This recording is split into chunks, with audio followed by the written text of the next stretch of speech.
पागल हो जाओ अगले 7 महीने के लिए। 7 महीने और 7 चैलेंजेस।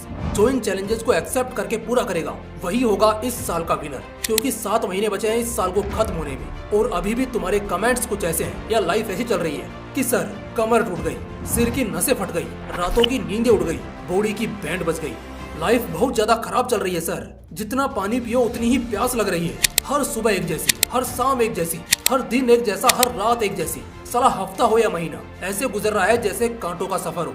जिंदगी बाउंसर फेंके जा रही है और हम बस उसे झेले जा रहे हैं। लेकिन अब बस और नहीं।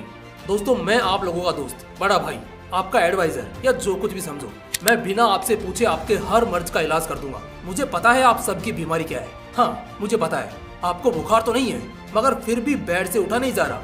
आपको लकवा तो नहीं है मगर हाथ पैर सलामत होते हुए भी मेहनत नहीं की जा रही। आंखों पर चश्मा तो नहीं है मगर फिर भी रास्ता साफ नजर नहीं आ रहा है। दोस्तों, आपकी बीमारी आसान तो है लेकिन बहुत बड़ी है, शायद इतनी बड़ी कि अगर अगले कुछ हफ्तों या महीनों में इसे नहीं छोड़ा तो आगे की जितनी भी जिंदगी पड़ी है या बची है उसे सिर्फ और सिर्फ मजबूरी में जियोगे। ना जीने में मजा आएगा, ना मरना बर्दाश्त हो पाएगा, बस जिंदा लाश बनकर भटकते रह जाओगे। तो अगर अपनी जिंदगी बदलनी है, खुद को बदलना है, तो आगे जो चैलेंजेस बताने वाला हूँ उन्हें जरूर फॉलो करना।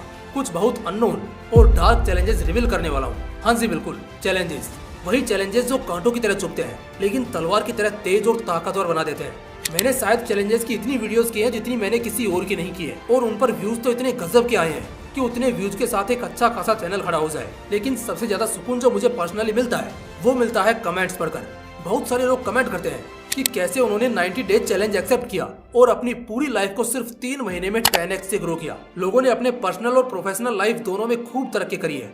बीइंग अ पर्सन, आप अगर बहुत ज्यादा मैच्योर, प्रैक्टिकल और आइडियलिस्टिक बन जाते हो तो इससे अच्छी और क्या ही बात होगी।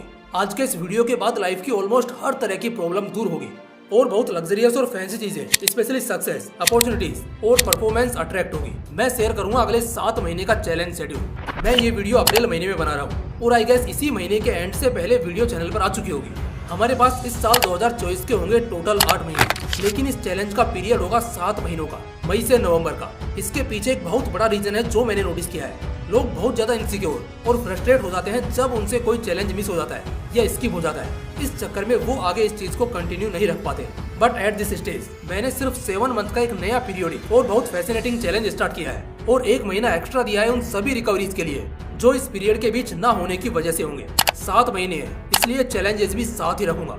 दोस्तों, मैंने इसका सिलेक्शन बहुत ही मोरलिस्टिक और प्रैक्टिकल होकर किया है। लाइफ के 7 डिफरेंट पिलर्स जैसे living, nature, success, love, life cycle, vast days and इनके बेसिस पर वो 7 चैलेंजेस क्रिएट किए हैं। वो किसी भी सीक्वेंस में हो सकते हैं, बस आपको उन्हें रिलेट कर लेना है और अगले 7 महीनों के लिए एग्जीक्यूट करना है। इसके बाद फ्रॉम नेक्स्ट ईयर यानी 2025 से आपकी 98% शिकायतें खत्म हो जाएंगी।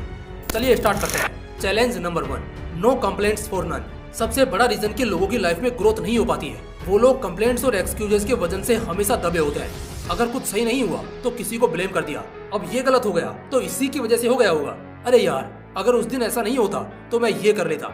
एक बात हमेशा याद रखना, लूजर्स कंप्लेंट्स करते हैं और विनर्स एक्शंस लेते हैं। तुम्हें डिसाइड करना है कि तुम्हें एक लूजर बनना है या विनर। एक प्रेस कॉन्फ्रेंस में मैंने देखा था जहां दूसरे सारे प्लेयर्स पिच के कंडीशंस और एटमॉस्फेयर को लेकर कंप्लेंट कर रहे थे।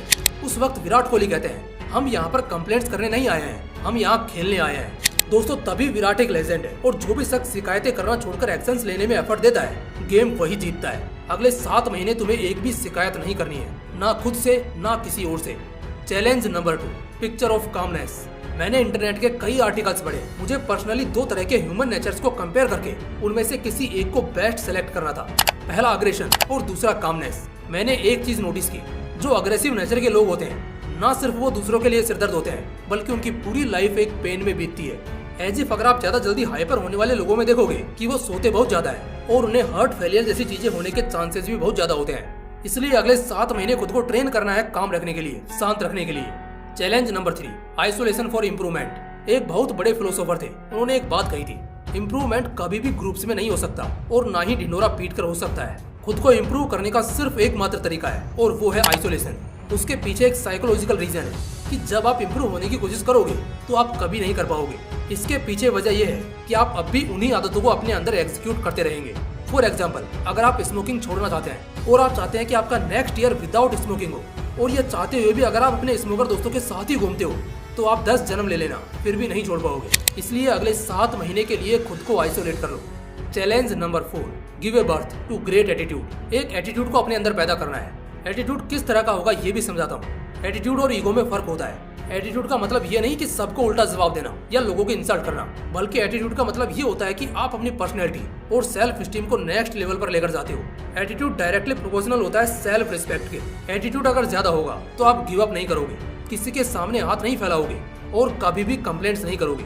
इसलिए अगले 7 महीने तक एक ग्रेट एटीट्यूड को पैदा करना है और उसकी प्रैक्टिस करनी है। Challenge number 5, working 100 hours every week. ये चैलेंज अगर आपने एक्सेप्ट करके इसे आधा भी अगर ईमानदारी से कंप्लीट कर लिया ना, तो आपको बहुत अमेजिंग रिजल्ट्स मिलेंगे, इसकी गारंटी मैं देता हूँ। इंसान सबसे ज्यादा भागता है हार्ड वर्क से, और आजकल के लोग इतने स्मार्टली अपनी कमियों को छिपाते हैं, हार्ड वर्क को स्ट्रगल बताते हैं, जैसे पता नहीं कुछ घंटे काम करके या पढ़ाई करके ये न जाने कितना बड़ा काम कर रहे हैं। इस पॉइंट पर मैंने विराट कोहली का रिसेंटली एक इंटरव्यू देखा था। वो कहते हैं स्ट्रगल वो नहीं है कि आप काम कर रहे हैं या हार्ड वर्क कर रहे हैं। स्ट्रगल उसे कहते हैं जब आपको 2 वक्त का खाना भी नहीं मिल रहा हो और उसके खातिर आपको हाथ पैर मारने पड़े। तो दोस्तों, हर वीक आपको 100 घंटे नहीं तो कम से कम 50 घंटे तो काम करना ही करना है। Challenge number 6, improving communication and clarity. इंसान का कम्युनिकेशन लेवल जितना अच्छा होगा वो उतना ज्यादा कैपेबल होगा हाई डिमांड पर। ये एक ऐसी स्किल होती है जो हमें डेवलप करनी पड़ती है। बिना इसके आपका बहुत पढ़ा लिखा होना, बहुत इंटेलिजेंट होना, बहुत टैलेंटेड होना सब बेकार है। कम्युनिकेशन स्किल कोई आपको सिखा नहीं सकता, आपको अच्छे कम्युनिकेटर्स के बीच में रहकर खुद सीखना पड़ता है। एट द सेम टाइम मैंने क्लियरिटी भी मेंशन की है। अब क्लियरिटी का क्या मतलब हुआ? Clarity means clarity of vision, clarity of thoughts, clarity of sound, clarity of speaking. ये भी बहुत इंपॉर्टेंट एबिलिटी है जो किसी इंसान को रिप्रेजेंट करती है एज ए डिसेंट और प्रोफेशनल इंडिविजुअल। तो दोस्तों, अगले 7 महीने की जर्नी में आपको इस सब्जेक्ट का चैलेंज लेना है और इस रेजोल्यूशन में इन स्किल्स को मास्टर करना है।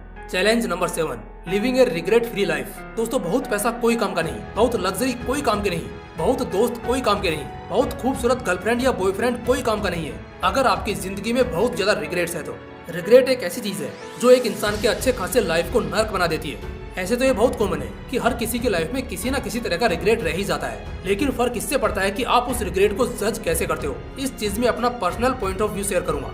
कुछ लोगों को मैंने देखा है, दूसरों के पैसे मारे हैं, दूसरों का नुकसान किया है, दूसरों को इंसल्ट किया है, दूसरों के साथ बहुत गलत किया है, बट स्टिल वो लोग बिना किसी पीस ऑफ रिग्रेट के बहुत हैप्पीली लाइफ को एंजॉय कर रहे हैं। वहीं कुछ लोग बहुत ईमानदार होकर भी जरा जरा सी चीजों को बर्डन बनाकर हमेशा टेंशन में रहते हैं। कर्मा तो जब करेगा तब करेगा, बट एज ऑफ नाउ आप अपनी लाइफ को क्यों क्रिटिकल और कॉम्प्लेक्स कर रहे हैं, और ये जिस वजह से होता है उसे ओवर थिंकिंग कहते हैं। सो इस चीज के लिए बस एक मेंटेलिटी लेकर चलो, जो हुआ लाइफ में उसे छोड़ो और अपनी लाइफ को अपने हिसाब से जियो।